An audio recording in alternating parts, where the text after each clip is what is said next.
이제 10월이 되었습니다. 아름다운 결실의 계절입니다. 금년 2017년 10월은 아주 특별한 달입니다. 왜냐하면 종교개혁 500주년을 맞이하기 때문에 그렇습니다.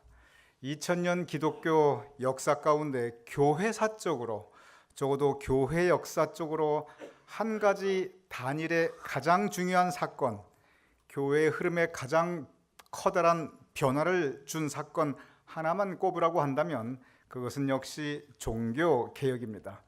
종교개혁은 1517년, 금년이 2017년입니다. 그런데 1517년 10월, 이달 10월 31일, 즉 500년 전 독일에서 시작하였습니다. 당시 위텐부르크 대학 교수였자 또 캐톨릭 사제였던 마르틴 루터가 위텐부르크 성당의 그 대문에 95개 논제를 이제 다른 것을, 이 망치질한 것을 기점으로 해서 종교개혁이 시작되었다 해서 바로 1517년 10월 31일을 종교개혁의 그 시작 첫날로 역사는 기록하고 있습니다.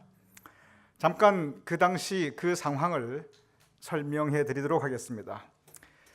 예나 지금이나 캐톨릭의 중심은 로마의, 좀 더 정확하게 말하면 바티칸의 성 베드로 성당입니다.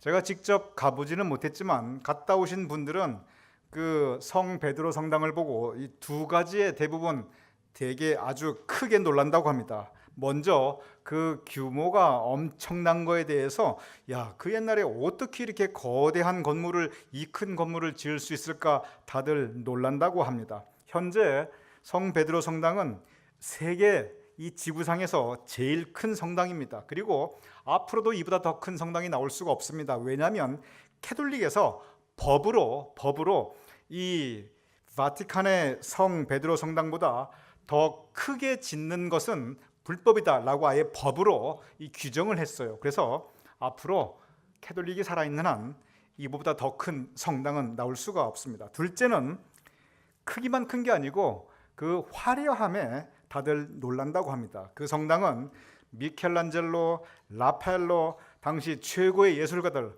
어쩌면 인류 역사 가운데 최고의 예술가들의 그 작품들로 가득 채워져 있습니다. 그래서 그야말로 아름다움과 이 화려함의 극치를 이루는 것이 이 성 베드로 성당이라고 합니다. 그런데 여러분 한번 잠깐 다시 생각해 보시기 바랍니다. 그 옛날에 그 엄청난 성당을 그렇게 화려하게 온갖 예술품으로 가득 장식이 된 그 건물을 지으려 했으니 얼마나 돈이 많이 들었겠습니까?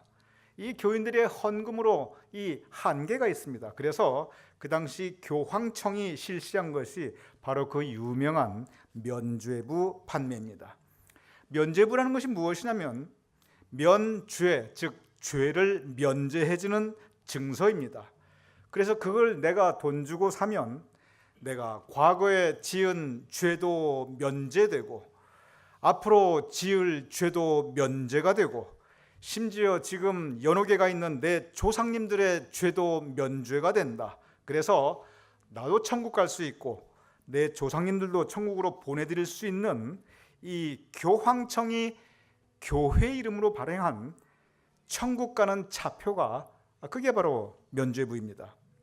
그런데 그때 당시까지 사람들이 이 성경책을 읽을 길이 당시 사제들을 제외하고는 거의 없었습니다. 왜냐하면 성경 자체가 라틴어로 쓰여져 있었고 그 당시에 출판 기술이 없었기 때문에 일반인들이 이 성경책을 구할 길이 없었습니다. 그래서 그 당시는 교황이 말하면 교황 말씀이 그대로 성경 말씀, 하나님의 말씀으로 받아들여졌습니다.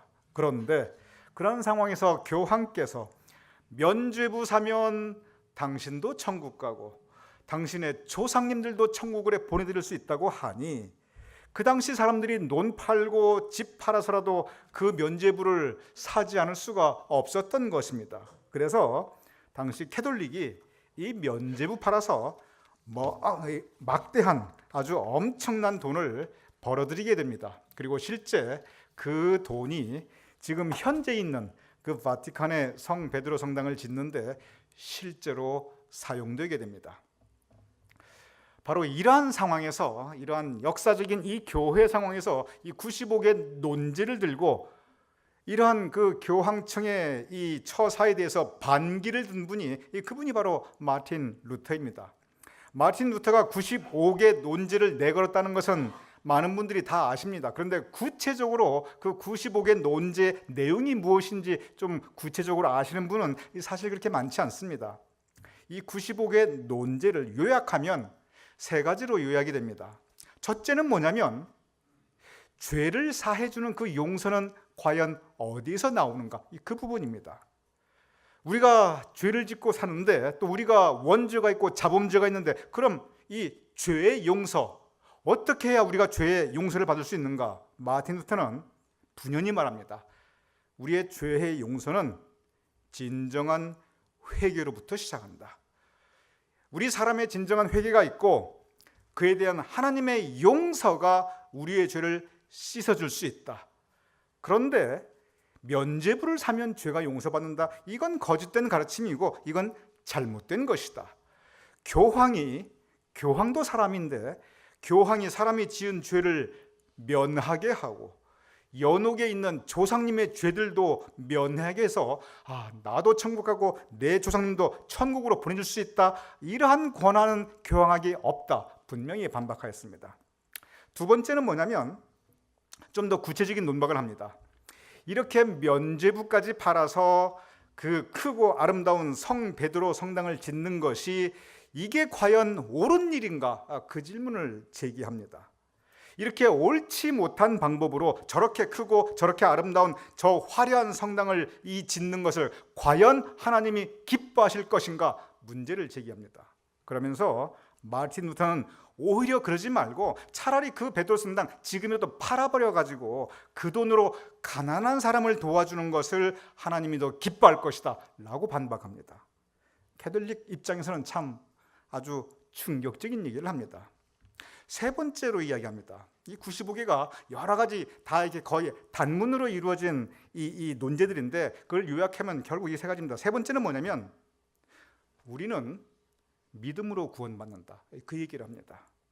교황이 우리의 죄를 용서하는 것이 아니고 우리가 회개할 때 하나님께서 우리의 죄를 용서해 주는 것이다.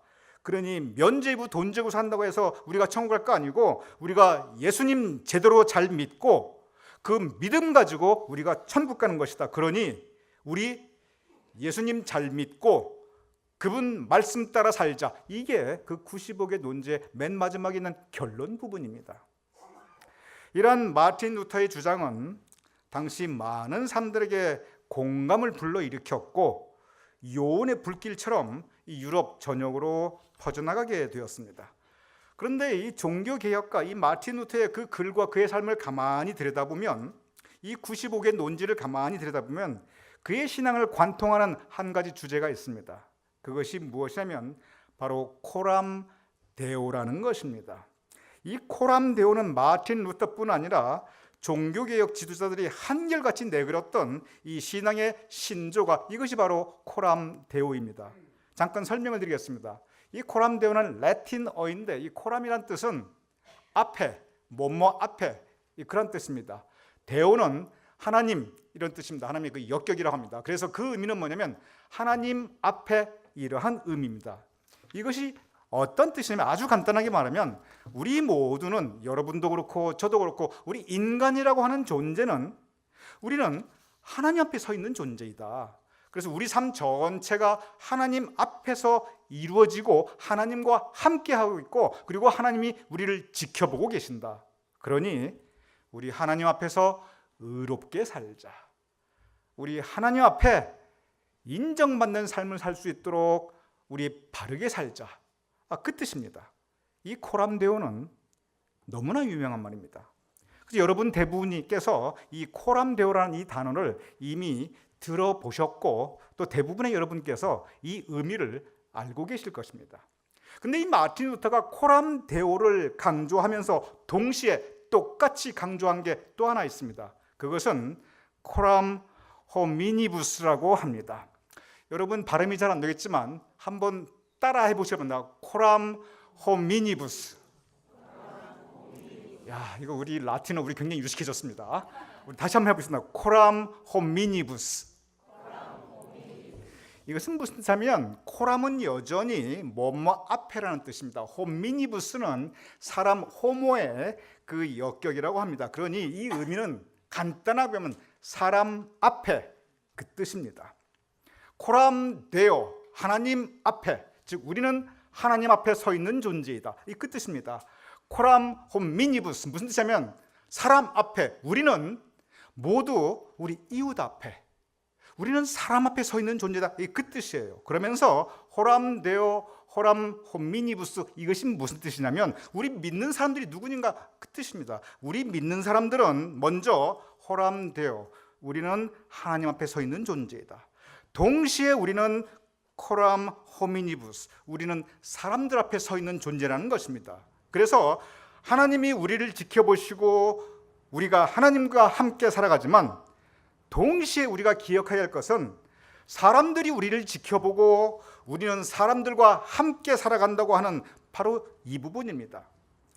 코람 데오, 우리는 하나님 앞에 있고 하나님과 함께 살아가고, 코람 호미니부스, 우리는 사람들 앞에 있고 사람들 앞에서 바르게 살아야 되고 그리고 그 사람들과 함께 공동체를 이루며 살아가야 된다. 이것이 바로 코람 데오, 코람 호미니부스입니다. 이 루터에 가르치면은 코람 데오만 있는 것이 아닙니다.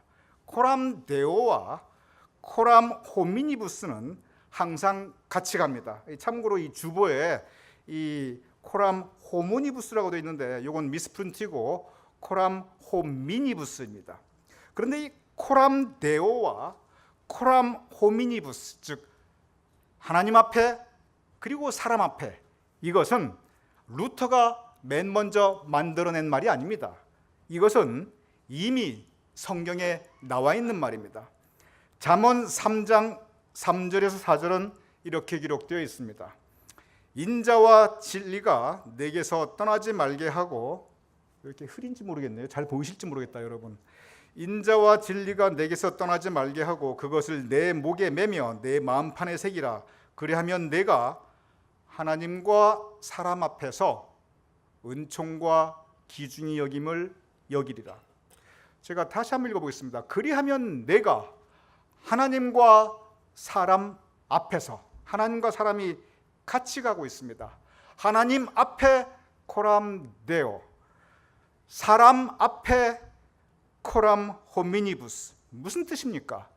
우리가 하나님에게도 귀중히 여김을 받아야 하고 사람들에게도 귀중히 여김을 받아야 한다는 것입니다. 무엇으로? 힘과 돈과 권력이 아니라 무엇으로? 인자와 진리로. 우리 모두 하나님의 인자, 성경 구약의 인자 그러면 무조건 사랑이라 생각하면 됩니다. 하나님의 사랑을 우리 이웃에게 실천하고, 진리, 우리가 하나님 말씀 따라 살아서 하나님과 사람 앞에서, 즉 하나님 앞에도 인정받고 사람 앞에도 인정받자.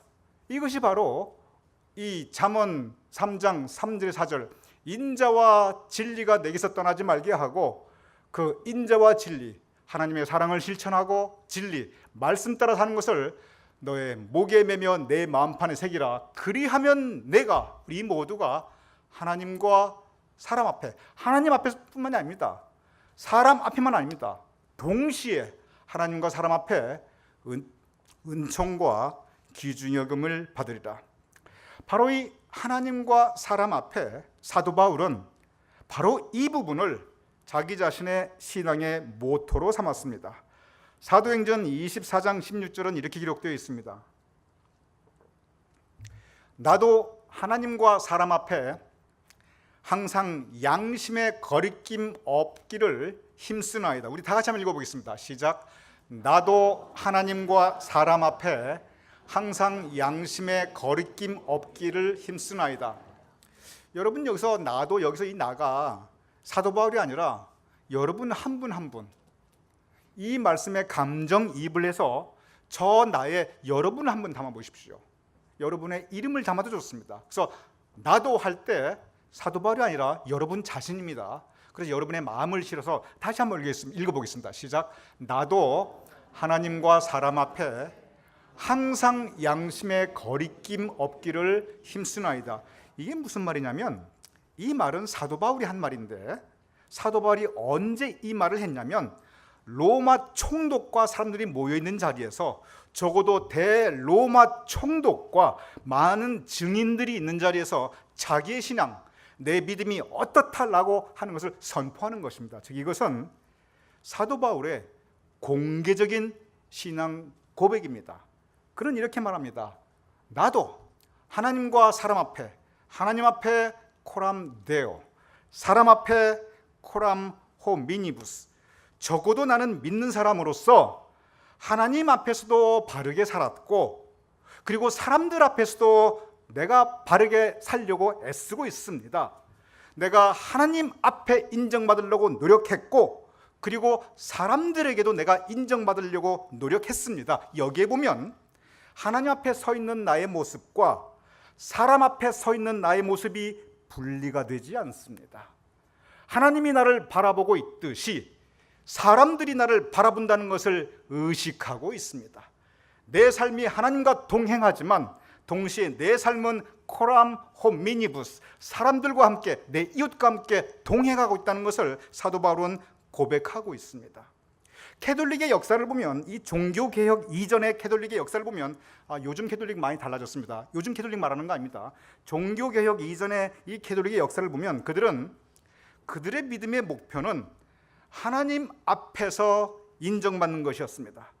그래서 하나님 앞에 인정받고 하나님을 기쁘시게 하기 위해서 큰 성당을 짓고 유명한 예술가 불러서 막대한 돈을 들여 아름다움의 극치로 성당을 장식하고 최고의 작곡가들, 여러분이 알고 계시는 그 유명한 최고의 작곡가들이 만든 최고의 음악으로 최고의 성가대를 통해서 최고의 올간을 통해서 하나님을 기쁘시게 하려고 했습니다. 하나님께 인정받으려고 애썼습니다. 하나님을 극진히 섬겼습니다. 하나님을 최고로 대접했습니다. 하나님께 온 마음과 뜻과 정성을 다해서 최선을 다했습니다. 마틴 루터는 문제를 제기합니다. 그러면 코람 호미니부스, 사람 앞에는 어떠했냐는 것입니다. 하나님 앞에는 그렇게 했는데 그러면 과연 사람한테도 그렇게 인정받으려고 애썼느냐? 사람도 그렇게 극진히 섬겼느냐? 사람도 그렇게 극진히 대접했는가? 사람한테도 최선을 다했는가? 내 이웃, 내 가까이 있는 사람 그 마음 기쁘게 해주려고 내가 애썼는가? 그 질문을 합니다. 하나님 앞에 바르게 살려고 애썼다면 그럼 사람들이 볼 때도 내 삶이 인정받을 만큼 그렇게 바르게 살았는가? 그 질문을 합니다. 그때까지 캐톨릭의 역사는 이 사람 앞에라는 의식은 아예 없었습니다. 사람이라는 의식, 사람이라는 존재의 귀한 거 그 당시까지 캐톨릭의 역사 없었습니다. 오히려 캐톨릭은 면죄부 팔아가며 사람을 착취하고 사람을 이용하고 하나님의 이름으로 사람을 억압하고 많은 전쟁을 일으켰던 것입니다. 바로 그 역사의 현장에서 마틴 루터는 외쳤습니다. 코람 호미니부스, 사람 앞에서. 이제 우리 사람들한테 더 관심 가지자, 그겁니다. 이제 우리 하나님 기쁘시하는 거 당연히 해야지요. 동시에 우리 사람에 대해서 더 관심 가지고 이웃에 대해서 책임을 다하고 옆에 있는 사람 돌아볼 줄 알고 우리 사랑을 실천하자. 하나님은 보이지 않는 하나님이지만 우리 앞에 지금 보이는 사람들이 이렇게 많이 있는데 이 사람들 앞에서도 우리 인정받도록 살자. 사람들 앞에서도 우리 바르게 살자. 이것이 바로 종교개혁의 첫 출발점이었던 것입니다. 이 코람 데오와 코람 호미니부스에서 상당히 오해받고 있는 것이 한 가지 있습니다.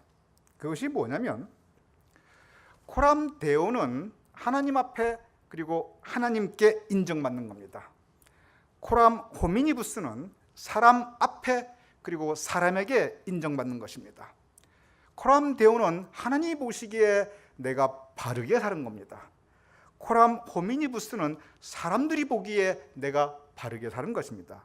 그런데 어떤 오해가 있냐면 코람 데오만 중요하고 코람 호미니부스는 무시해도 좋다, 이러한 흐름이 있습니다. 우리는 뭐라고 하든 우리는 사람이 뭐라고 하는 거 우리 신경 안 쓴다. 주변 세상이 나를 뭐라고 말해도 우리 귀 막고 눈 막았다. 우리는 오직 하나님한테만 의롭다 인정받으면 된다. 우리는 오직 하나님만 기쁘게 하면 된다. 우리는 오직 하나님만 영광 돌리면 된다. 코람데오, 오직 하나님만 바라보고 살자. 사람들, 세상 아예 우리 신경 쓰지 않아도 된다. 마틴 루터의 가르침을 깊이 묵상하면 같이 나갑니다. 하나님도 기쁘시게 하고 우리 사람에게도 우리의 선한 일로 착한 일로 우리 인정받고 우리 바르게 살자. 하나님께 최선의 우리가 성의를 다하고 우리가 극진히 섬기듯이 우리 곁에 있는 보이는 사람, 내 주변에 가까운 사람, 우리 최선 다해 우리 섬기자. 우리 돌보자. 우리 그 마음 기쁘게 하자. 바로 이 이야기를 마틴 루터는 계속 하고 있습니다. 마틴 루터의 이 만인 제사장론 여러분 많이 들어보셨을 것입니다. 마틴 루터의 가르침 중에서 아마 가장 중요한 가르침 중에 하나입니다. 마틴 루터가 만인 제사장론을 주장하면서 인용한 성경 말씀이 바로 오늘 본문입니다. 베드로전서 2장 9절입니다. 너희는 택하신 족속이요 왕 같은 제사장이요 거룩한 나라요 그의 소유가 된 백성이니 이는 너희를 어두운 데서 불러내어 그의 기이한 빛에 들어가게 하신 이의 아름다운 덕을 선포하게 하려 하십니다. 우리가 모두 제사장이라는 것입니다. 여기서 마틴 루터가 우리가 모두 제사장이다, 이것은 이제 뭐 제사장 필요 없고 신부도 필요 없고 목사도 필요 없다, 그 뜻은 절대 아닙니다. 이게 무슨 뜻이냐면 하나님 앞에 코람데오, 하나님 앞에 우리가 직접 나갈 수 있다는 것입니다. 중간에 고해성사, 용서를 빌기 위해서 신부, 사제 거치지 않아도 우리가 곧바로 하나님에게 우리가 회개할 수 있다. 그리고 하나님의 은혜 체험 우리가 곧바로 할 수 있다. 성경 우리가 직접 읽을 수 있다. 하나님 앞에 우리가 직접 서 있는 모습으로 우리가 나아갈 수 있다. 이 끝뜻입니다. 그런데 이 만인 제사장론이 거기서 그치지 않습니다. 마틴 루터가 만인 제사장론을 가르치면서 바로 이 베드로전서 2장 9절을 인용하고 그리고 또 한 군데 인용합니다. 또 한 군데 인용하는 것이 그것이 바로 고린도전서 4장 1절입니다. 이렇게 기록되어 있습니다. 사람이 마땅히 우리를 그리스도의 일꾼이요 하나님의 비밀을 맡은 자로 여길지어다. 우리가 누구냐? 우리 제사장인데 제사장은 뭐하는 사람들인가? 그리스도의 일꾼이라는 겁니다. 하나님의 비밀, 사랑과 은혜와 화해와 용서의 비밀을 맡은 사람들, 그리고 그 일을 해나가는 사람들이 바로 제사장, 그리스도의 일꾼이라는 것입니다. 그래서 제사장이 무엇인가? 하나님 앞에 서서 하나님께 직접 회개하고 그리고 은혜를 구하는 그 모습이 제사장이고, 그리고 제사장이 누구인가? 세상 가운데 사람 앞에서 우리를 그리스도의 일꾼이요 그리스도의 선한 일을 하는 사람들이, 그것이 바로 제사장이라고 하였던 것입니다. 그래서 만인 제사장론은 우리가 하나님 앞에 제사장이요 그리고 우리가 사람들에게 제사장이기 때문에 사람들에게 우리가 제사장으로서 그리스도의 일을 하자. 예수 그리스도가 병든 사람들에게 찾아가고 가난한 사람들에게 찾아가고 울고 있는 사람들을 그 눈물을 닦아주었듯이 우리도 마땅히 이웃을 돌보고 사람을 섬기고 사람을 귀히 여기고 화해하고 은혜를 나누자. 바로 그 가르침인 것입니다.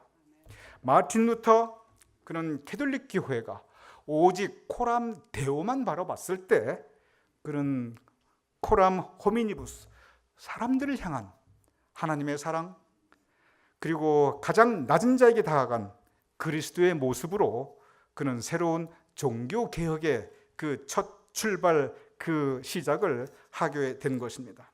오늘 이 말씀 사도행전 24장 16절, 나도 하나님과 사람 앞에 항상 양심에 거리낌 없기를 힘쓰나이다.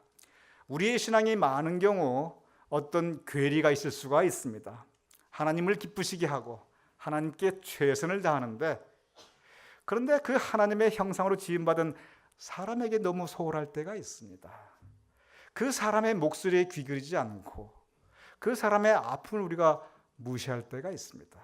그러한 우리에게 종교개혁, 바로 사람 앞에 사람의 소중함을 가지고 새로운 신앙의 흐름을 시작하였던 이 가르침이 그리하여 하나님과 사람 앞에 양심의 거리낌 없이 살기를 애쓰고 그리고 하나님과 사람 앞에 은총과 귀히 여김을 받을 수 있는 저와 여러분이 될 수 있기를 주님의 이름으로 축원합니다.